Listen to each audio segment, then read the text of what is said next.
India इस time एक ऐसा कंट्री है जिसकी जीडीपी दुनिया भर में सबसे तेजी से ग्रोथ की तरफ जा रही है। बड़े बड़े लोगों ने, बड़ी बड़ी कंपनीज ने, बड़ी बड़ी ऑर्गेनाइजेशंस ने अपनी प्रेडिक्शन की कि इंडिया इस लेवल तक अपना ग्रोथ कर पाएगा, इस लेवल तक ग्रोथ कर पाएगा, लेकिन 7.6% फाइनेंशियल ईयर 2023 और 2024 के अगर ग्राफ की बात करें तो उन्होंने ग्रोथ की है। इस पर पाकिस्तानी पब्लिक से बात करेंगे कि आखिर क्या वजह है कि चाइना हो, जापान हो, यूके हो, इवन यूएस हो, उस तरीके से ग्रोथ की तरफ नहीं जा पा रहा जिस तरीके से इंडिया है। क्या इसकी वजह सिर्फ और सिर्फ उनकी आबादी है या इसके अलावा उनके दूसरी जो पॉलिसीज हैं वो भी मैटर करती हैं? कभी परचम में लिपटे हैं, कभी हम गाजी होते हैं, जो हो जाती है माँ राजी तो बेटे राजी होते हैं। बहुत बड़ी अचीवमेंट है कि एक एशियन मुल्क जो 1947 में जिसका लिटरेसी रेट 4 या 5% था, शायद इससे भी कम, वो इसको 80+% तो उन्होंने वो कर दी है। तो हिंदुस्तान ने तरक्की नहीं थी करनी तो किसने करनी थी? पाकिस्तान में तो हर आदमी मौत के बाद जो होगा उसकी सोच के अंदर दबा हुआ। मुझे ये बताएं कि 200 सवा 200 कंट्रीज में से सिर्फ 4 कंट्रीज अभी तक पहुंच चुकी है जब से दुनिया बनी है। देखिए ना, यही तो जो कौमें होती हैं वो इस तरह की तो प्रोजेक्ट्स लेके आती हैं। अब देखिए हमारे प्रोजेक्ट्स क्या है, लंगर खाना, मैं इसको बुरा नहीं कह रहा, बहुत अच्छी चीज है, मिल रहा है, बहुत अच्छी चीज है, लेकिन मैं कंपेयर कर रहा हूं कि हमारी प्रायोरिटीज क्या है और उनकी प्रायोरिटीज क्या है। अब पिछतावत क्या होवत जब चिड़ियां चुग गई खेत।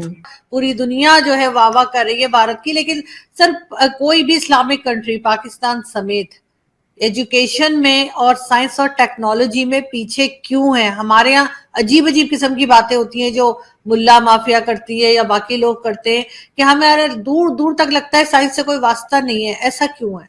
तो जब मैं कल लैंड किया ना एयरपोर्ट पे, तो वहां ही खबर आ गई कि चंद्रयान-3 जो है वो बहुत कामयाबी से डेटा और इस किस्म की इंफॉर्मेशन सप्लाई कर रहा है।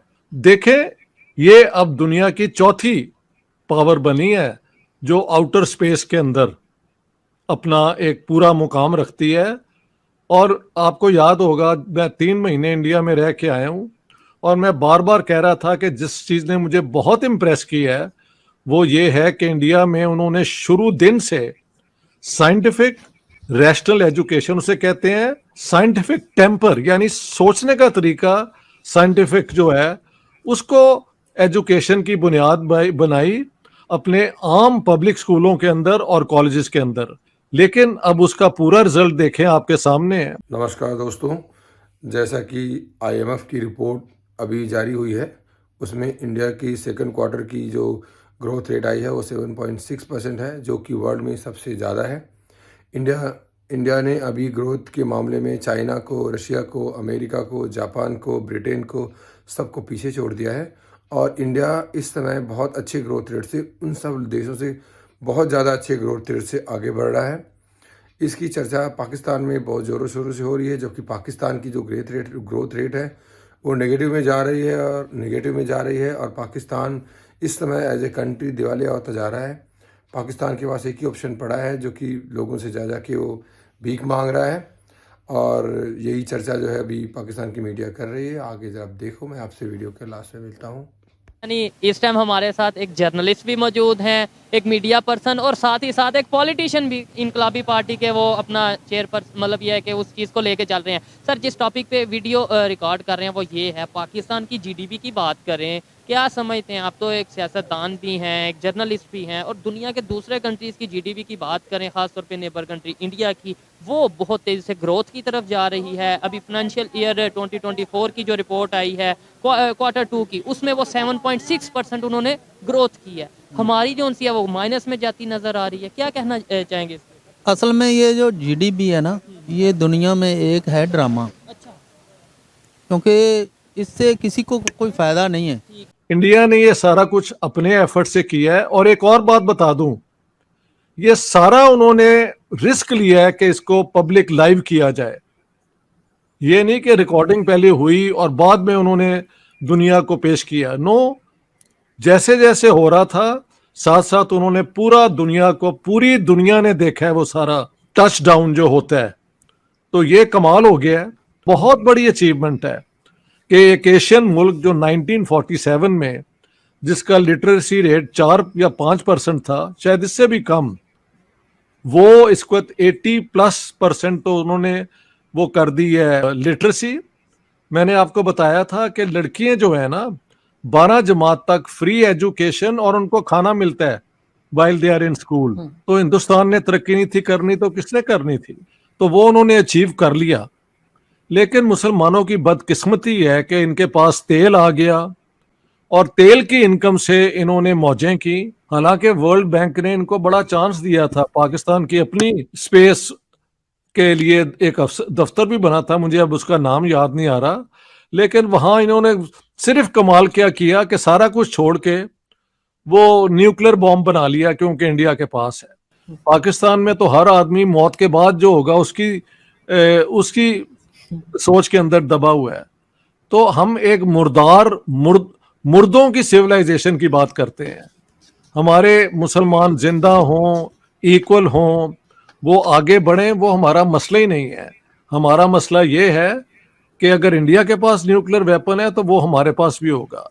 इंडिया के पास मॉडर्न एजुकेशन है, उन्होंने लड़कियों को लिबरेट किया, जेंडर इक्वालिटी की है, उन्होंने हायर एजुकेशन पे जोर दिया। That's not our priority. Our priority is arms race with India and nuclear weapons. हम कहते हैं कि इंडिया से भी ज्यादा है हमारे पास। तो Pakistan is in a self destructive mode. I keep on introducing one word and remember it, nihilism. It means self destruction. That's Pakistan's problem. India वाले लोग मुझे कह रहे थे कि आपकी अमन की बातें सारा कुछ है, लेकिन आप हमें ना सिखाएं, आप जाके अपने लोगों को सिखाएं। वो तो हमारी गर्दन काटने को तैयार हैं कि जो कलमा नहीं पढ़ता वो काफिर है, ये है वो है।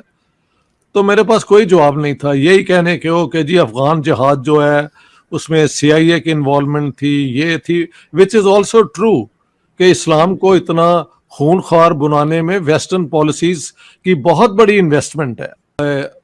अली मोहम्मद इंजीनियर या मोहम्मद अली इंजीनियर, उनका मैंने पूरा देखा है कि मैं मदरसों में रह के आया हूँ, और जितने ये मौलवी हैं ये बच्चों के साथ जो वहाँ पे करते हैं वो कहते हैं मैं सब जानता हूँ, मैं तो वहाँ से ही प्रोड्यूस।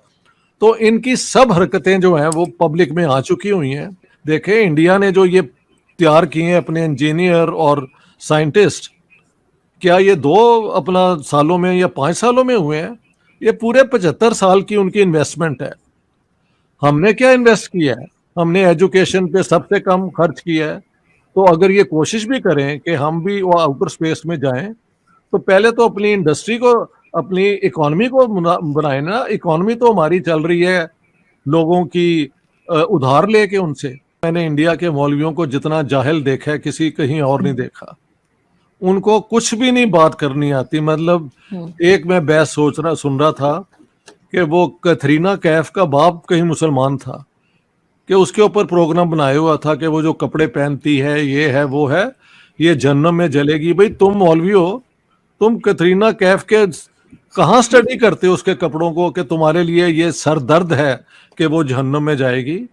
और अपनी बीवियां जो इनकी शादी सी होती हैं उन पे इनका दिल नहीं आता, तो ये बाहर जगमग देख के उससे फ्रस्ट्रेट हो जाते हैं और ये अग्रेसिव हो जाते हैं। सबसे पहले तो जी ये हमारी एशिया की कामयाबी है, ऐसा ही है। ठीक है। बरसगीर पाको इनकी कामयाबी है, बिल्कुल। और वो भी 6 बज के मेरे ख्याल 4 मिनट पे लैंड किया उसने, और उसका मैं देख रहा था मेन स्ट्रीम मीडिया तो उसको रिपोर्ट ही नहीं कर रहा। हमारा पाकिस्तान का main stream Pakistan main stream media उसको रिपोर्ट ही नहीं कर रहा। ये तो सोशल मीडिया से हमें पता चल रहा है। ऐसे और ही। ये भी गलत बात है कि अगर आपके एशिया में कोई कंट्री जो है वो तरक्की कर रहा है तो उसको अप्रिशिएट करना चाहिए मेन स्ट्रीम मीडिया को, ताकि इनको भी थोड़ी होश आए। 2.5 बिलियन तो खाली स्टॉक मार्केट में उनकी वैल्यू बढ़ गई है। स्पेस की जो स्टॉक मार्केट है, मतलब इंटरनेशनल लेवल पे जो इन्वेस्टर हैं, जो कंपनीज हैं जो इन चीज़ों को डील करती हैं, उन्होंने उनके जो स्टॉक हैं उनके वो वैल्यू बढ़ गई है। यानी वो अगर इतना लगा रहे हैं इससे कई गुना ज्यादा वो कमा भी लेंगे। देखिए ना, यही तो जो कौमें होती हैं वो इस तरह की तो प्रोजेक्ट्स लेके आती हैं। अब देखिए हमारे प्रोजेक्ट्स क्या है, लंगर खाना। मैं इसको बुरा नहीं कह रहा, बहुत अच्छी चीज है, खाना मिल रहा है, बहुत अच्छी चीज है, लेकिन मैं कंपेयर कर रहा हूँ कि हमारी प्रायोरिटीज क्या है और उनकी प्रायोरिटीज क्या है। अब देखिए जब ये चंद्रयान 2 फेल हुआ है, ठीक है, उस टाइम फवाद चौधरी था हमारा साइंस एंड टेक्नोलॉजी का मिनिस्टर, वो कह रहा है कि इनको क्या पापड़ बेलने की जरूरत थी। तो फाइनली आप लोगों ने देखा कि पूरी पाकिस्तान की मीडिया इंडिया की तारीफ कर रही है और इंडिया की इकोनॉमिक ग्रोथ रेट की तारीफ कर रही है और वो जानना चाह रहे हैं कि इंडिया कैसे इतनी स्पीड से ग्रोथ कर रहा है। आपने ये सारी चीज़ देखी। इस तरह की और भी वीडियो देखने के लिए आप मेरे चैनल को सब्सक्राइब करें और वीडियो को लाइक करें। बहुत बहुत धन्यवाद। Thank you so much.